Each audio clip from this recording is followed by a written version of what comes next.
Happy New Year and welcome back for more Flute Tube. You're probably aware that I just did a major chunk of an ongoing project I have to record all of the Altès 26 etudes. I did 15 in just over 6 weeks and it was a major project, but I'm really glad to have those etudes and I do plan to finish the rest. For a little while though, we're going back to more normal Flute Tube episodes. So what I want to do today is summarize the information that we covered going over those first 15 Altès etudes, because I talked about each etude and there is a lot to be learned from those first 15 Altès etudes. I will also point you specifically to which etudes cover which topics, so that if you want to go back and revisit or review what we talked about with various etudes, you can. But for now, I want to do a top 10 list of things that we learned by working on Altès etudes, numbers 1 through 15. Here it is, our top 10 countdown list.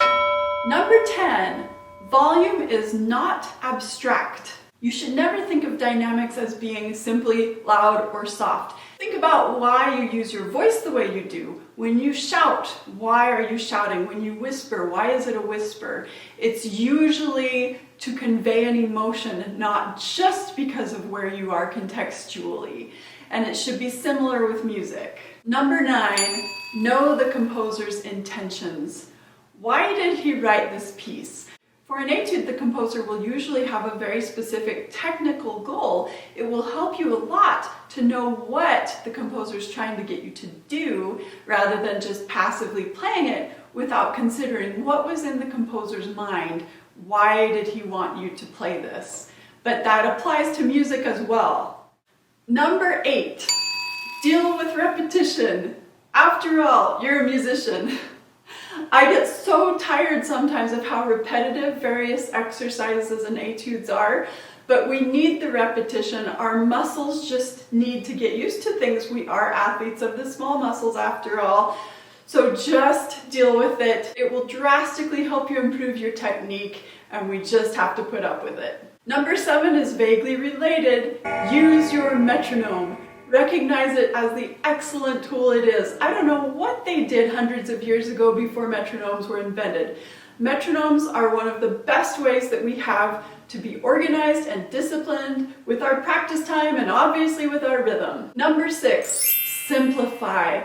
This can be used in so many different ways. We talked about it in many different contexts. One of the ways we talked about simplifying is to think in large beats. Rather than thinking of every single quarter note, group into half notes or dotted half notes or measures. When you're playing difficult passages, look at larger concepts like, are you playing a specific harmony? Are you playing a specific arpeggio? Is there some way that you can look beyond each and every note and simplify it into big gestures instead?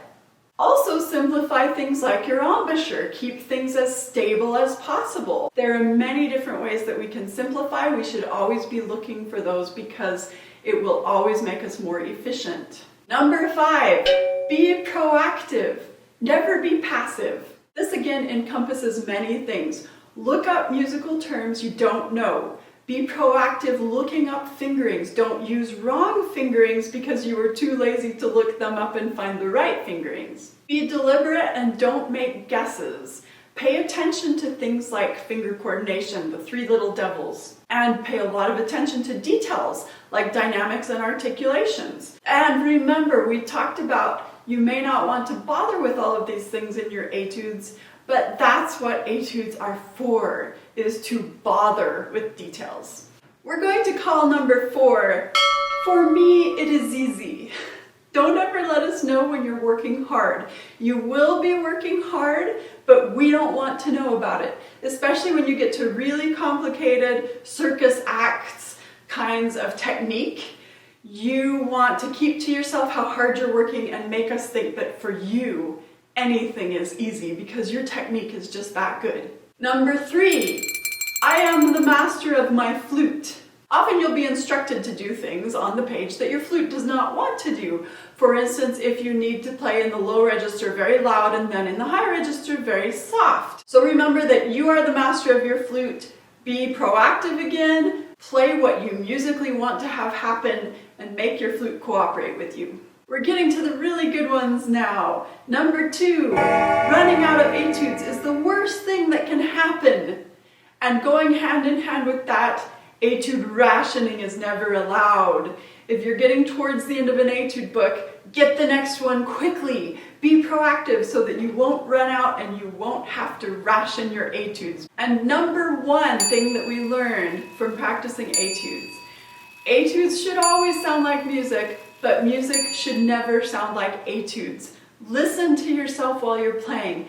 Do your etudes sound musically appealing? If not, you need to feel like you could play this in a concert hall and keep your audience interested. Also, listen to yourself when you're playing solos. Does it ever sound like you're playing an etude? If so, you've got trouble. Your solos should always sound beautiful and keep us engaged and never have us thinking this sounds like the flutist is playing a technical exercise. If you watched all these etude videos, do you agree with my top 10? Do you have other suggestions? If so, leave them in the comments, but also get prepared because next we're going to do a bonus round. Here are the bonus 10 lessons that we learned from practicing Altès etudes. Honestly, we learned too many great lessons playing Altès etudes for me to boil it down to only 10, so I've got 10 more for you. Think of this as an extra fun party where instead of going home, you get to stick around and learn more lessons about playing the flute. You ready? Bonus number 10. You should use your fingers for stability. There are some specific times that Altès talked about how to use fingers for stability. We will also talk more about this soon in Flute Tube. There are great ways to consciously add stability to your flute with how you use your fingers. Bonus number 9, know your lungs. Know exactly what air you have in your lungs and exactly how to manage your lung capacity. Rely on accumulated air from several breaths rather than the breath right where you need it in order to get you through phrases. This also includes sorting out what places you need to take deep breaths and what places you can fit in little catch breaths or fish breaths in order to see you through difficult passages. Bonus lesson number 8, know when you can take tempo liberties. Look at the accompaniment part, especially because these Altès etudes are all duets. But if you're playing a flute and piano solo or anything like that, always look at the accompaniment. Does it allow tempo liberties? Is it slow and static? Or is it fast and active and you have to keep a really steady pulse? Know what the music allows before you decide where to take tempo liberties. Bonus lesson number 7, pick your starting tempo wisely. Your biggest tempo test is nearly always picking your first tempo because whatever tempo you choose, you will be stuck with for a while. Make sure that you know your starting tempo so that everything else works well. Bonus number 6, keep your beats honest. This applies both to subdivisions and also to long note values. Don't cheat on either one of them, and our friend the metronome can be so helpful here once again. Don't let the pulse change as note values change, and don't ever let your technique become just a fast blur. Every note has its place.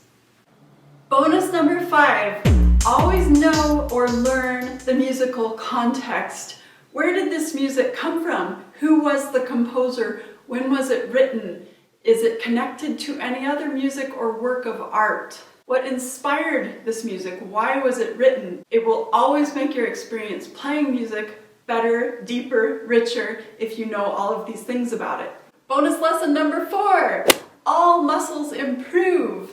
And of course, specifically I had in mind your tongue. All muscles improve with correct, regular practice techniques. Just be patient and keep practicing. Bonus number 3, accuracy is always more important than speed. In fact, think of accuracy as being the first step to take to work towards speeding up. Don't speed up until it's accurate. Bonus lesson number 2, use etudes to develop strategies to learn difficult music. That's what etudes are for, is to make difficult music less difficult and easier to learn. How do you feel about my bonuses so far? If you're enjoying them, if you're getting good information here, please like, comment, subscribe. If you have different ideas, things that you remember that I've talked about and not yet mentioned, put those in the comments. We're getting to our last lesson. Bonus lesson number 1, and this applies no matter when you happen to be watching this video. Music matters now more than ever. This isn't something I talked about specifically in any of my videos, but it's something I was thinking about a lot during the past 6 or 7 weeks when I recorded them. The world needs music. The world needs musicians. I have no doubt at all in my mind that music helps us to communicate with each other. It helps us to understand each other. It helps us to be compassionate and to be more empathetic. It's important to play your flute, both for you and for the people around you. Just think about all the cool stuff a flute player can do, like blow up all these big balloons and still have enough lung capacity left to fill up whatever it is that keeps leaking. Like, as it turns out, this balloon, which has quite a leak in it. Let's fill it back up.